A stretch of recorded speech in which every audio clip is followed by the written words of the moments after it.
Well, hello everybody, this is Street Outlaws No Prep Talk. Today we're going to talk about more details on Scott Taylor's new turbo setup and his new car. Now, before I go directly to for owners, please subscribe and comment and stay tuned for a lot more videos coming, all about the Street Outlaws No Prep Kings Race Series and all the other Street Outlaw shows. So, everybody is losing their minds a little bit on the fact that Scott Taylor will switch over one of his NPK cars for a twin turbo setup, and he was running previously the Pro Charger setup. Now Scott Taylor is not swapping over completely into turbos because his new car that will be done roughly in 3 or so weeks, the beginning of January to mid-January, will be Pro Charger, and it will be lighter, so he's going to be able to run either the F4 136 or the F4 140-1. Now his old car, which is only 2 years old, is going to be twin turbo. And I'm guessing this decision might have something to do.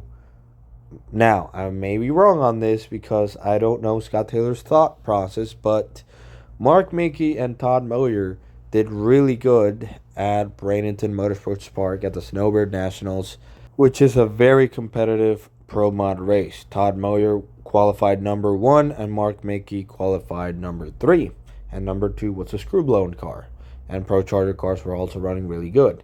Now, parity on Pro Mod is not the same as parity on NPK, in my humble opinion. Because the twin turbo cars at a Pro Mod race, that track is fully prepped from the starting line to the finish line.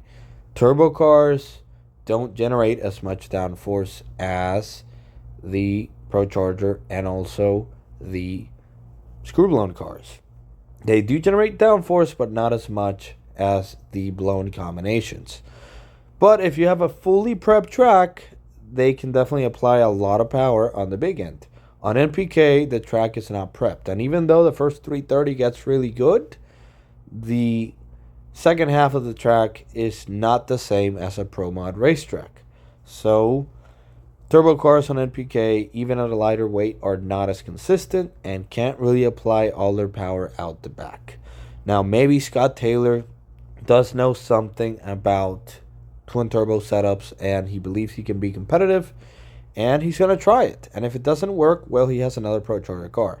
Now, the twin turbo setup on this car will have HPT turbochargers and they will be fabricating the turbo system roughly in a couple of weeks. So by January, he should have both cars tested, and whichever car is faster, which I'm going to bet money. If I could bet money, I would say that the Pro Charger car is going to be faster than the twin turbo car under NPK conditions, even at the same weight. So he's going to be able to decide what combo to run with. Now, if they go to high altitude tracks, I do believe the twin turbo car will have an advantage, because Pro Charger cars really struggle at a high altitude. But we're going to have to see everything unfold next season on NPK.